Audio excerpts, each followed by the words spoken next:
Paris isn't always the dreamy postcard city people imagine. Under these gray skies, life can be tough, and sometimes, no matter how hard you knock on every door, no one answers. This is the story of a girl whose journey started right here.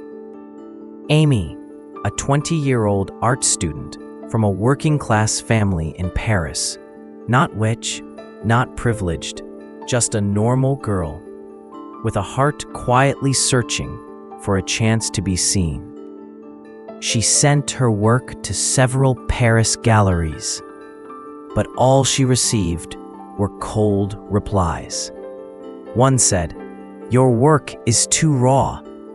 Another, "Your style doesn't fit our gallery." And one simply wrote, "No thank you." One day, near a metro station, her eyes fell on a simple blank wall, just a gray surface. For a moment, a small idea flickered in her mind, but she didn't take it seriously yet. Sometimes, you even feel embarrassed by your own dreams. Amy flipped through her sketchbook, pages full of ideas no one had ever seen, no one had ever heard.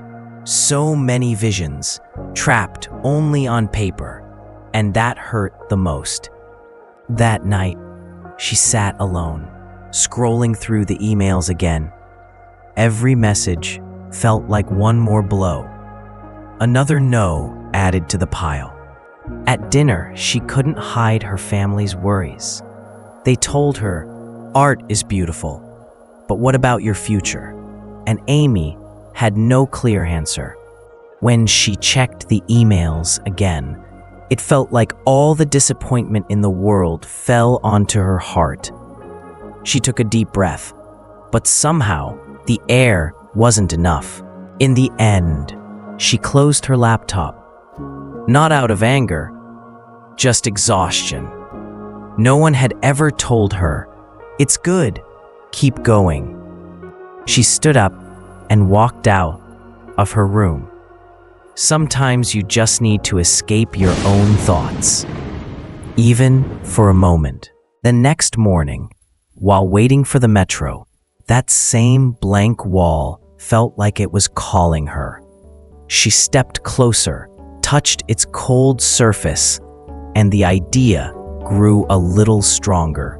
She sat down, pulled out her notebook and pencils, and began bringing the idea to life on paper.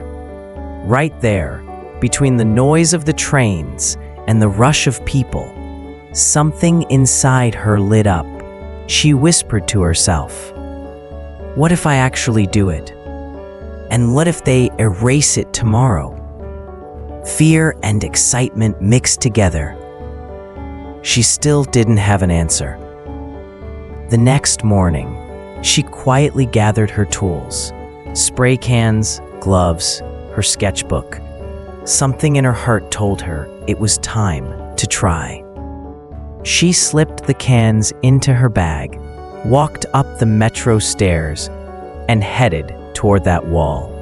It felt like she was walking toward a long overdue promise. She reached the station exit. The air was cold, but inside she felt a small spark of warmth. The warmth of beginning. She stood by the wall, picked up a spray can, and tested it. The soft hiss in the quiet morning felt like the start of an adventure. She began with the first lines, then added the colors, blue, yellow, orange. Slowly, her vision appeared on the wall, a message for every passerby who would walk by tomorrow. She stepped back and looked at her work. A small smile appeared. Then she turned and walked away, quiet, anonymous. The morning, Paris woke up as usual. The metro passed by the wall, but this time, something different was waiting there. Color, courage, voice. People stopped, looked, took pictures. The once silent wall was suddenly alive. Soon the photos spread everywhere. Stories, tweets, posts. Everyone was asking, who painted this?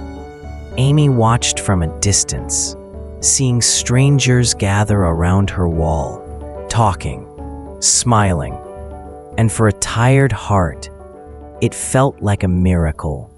Then the emails arrived. This time, not rejections, but invitations.